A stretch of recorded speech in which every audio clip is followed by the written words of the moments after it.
নমস্কার, জ্যোতিষ কিচেন আপনাদের সবাইকে অনেক অনেক স্বাগত। বন্ধুরা কেমন আছেন সবাই? আশা করি সবাই খুব ভালো আছেন। বন্ধুরা আপনাদের কাছে অনুরোধ, পুরো ভিডিওটি দেখবেন, আশা করি ভিডিওটি ভালো লাগবে। তো আমি আজ রান্না করব শিম দিয়ে মাছের তরকারি, আলু আর শিম।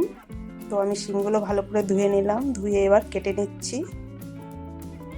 এই শীতের সময় শিম আলু মাছের তরকারিটা তো খুব ভালো লাগে। এরপরে গরম চলে আসবে, তখন তো আর এই টেস্ট পাবো না, তাই ভাবলাম আর একবার রান্না করি শিম আলু মাছ দিয়ে তরকারিটা। তো আমি শিমগুলো কেটে নিলাম, এবার আলুটা কেটে নিচ্ছি। তো আমার তরকারি কাটা হয়ে গেছে, এবার চলুন মাছগুলো ভেজে নিই। মাছের ভিতরে আজকে আছে নদীর মাছ, এটা হচ্ছে তেলাপোয়া মাছ। শুধু তেলাপোয়া না, তার সঙ্গে শিঙি মাছ, অন্য সব মাছও আছে। তো আমি মাছগুলো ভেজে নিলাম এরকম করে, লাল লাল করে একটু কড়া ভাজা করেছি মাছটা ভাজা হয়ে গেছে। এবার ওই কড়াইতেই তেলে জিরে ফোড়ন দিয়ে কেটে রাখা আলু শিম সেগুলো ঢেলে দিলাম। এবার একটু ভাজা ভাজা হয়ে গেছে, এর ভিতরে দিয়ে দিচ্ছি কাঁচা লঙ্কা চিড়ে রেখেছিলাম কতগুলো, সেগুলো দিয়ে দিলাম। তারপরে দিয়ে দিলাম নুন,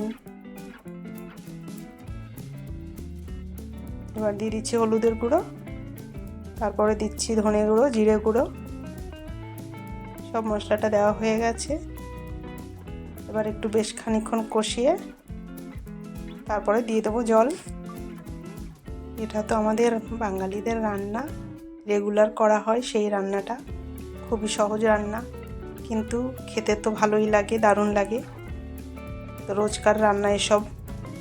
তো আমার ভাজা হয়ে গেছে, এবার দিয়ে দিলাম জল, পরিমাণ মতো জলটা দিলাম। ঝোলটা ফুটে গেলে তারপরে দিয়ে দেবো মাছটা। খুব কম মশলায় তরকারিটা রান্না করা হয়। তো ঝোলটা ফুটে গেছে, এবার দিয়ে দিচ্ছি আমি সেই ভেজে রেখেছিলাম মাছগুলো। এটা নদীর মাছ তো খেতে দারুণ লাগে।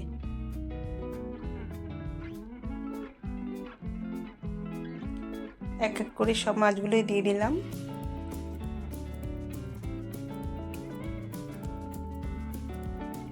আরও কিছু মাছ ভেজে রেখেছিলাম, সেটা দেখানো হয়নি, সে মাছগুলোও দিয়ে দিলাম। এবার তরকারিটা একটু ঢেকে দেব। আমার শিম আলু মাছের তরকারি রান্না হয়ে গেছে বন্ধুরা।